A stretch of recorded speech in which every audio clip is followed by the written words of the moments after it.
Hey, have you ever wondered if you can truly find yourself when you don't even have a fixed address? Most people think personal growth requires stability, but what if I told you that constant change, living nomadically, might actually speed it up? Today, I'm sharing how this lifestyle has pushed me to grow in ways I never imagined.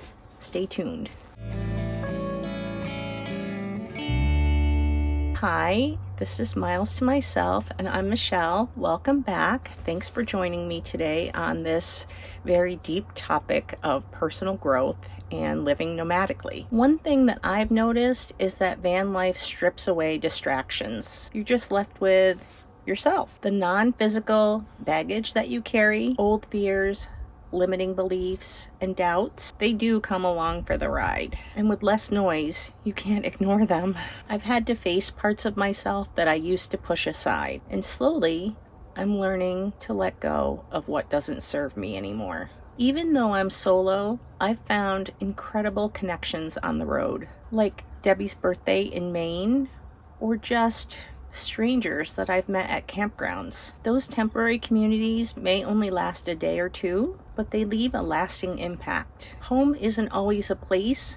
Sometimes it's connections you make along the way. Van life is constant curveballs, weather changes, gear breaks, plans shift. First, I really hated the unpredictability, but now I see it as the ultimate training ground for resilience. Every setback teaches me something new. Every small victory, like figuring out my electrical or cooking with almost nothing, feels huge. Growth here doesn't look like a straight line. It's more like a winding road. But to stay grounded, I've created little rituals for myself. Like every morning, I have coffee in the van.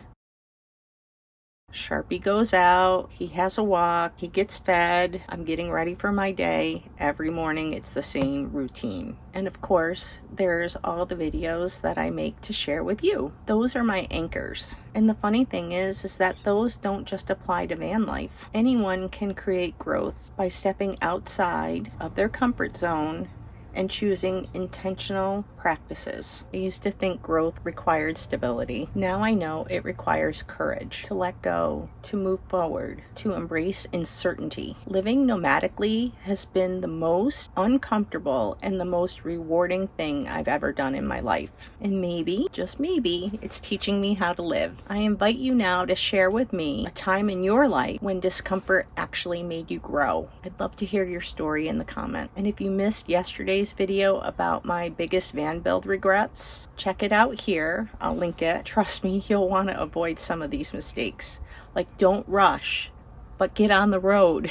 Thanks for joining me today. Thanks for watching. I hope you subscribe and follow along to see our journey together, and I will see you soon.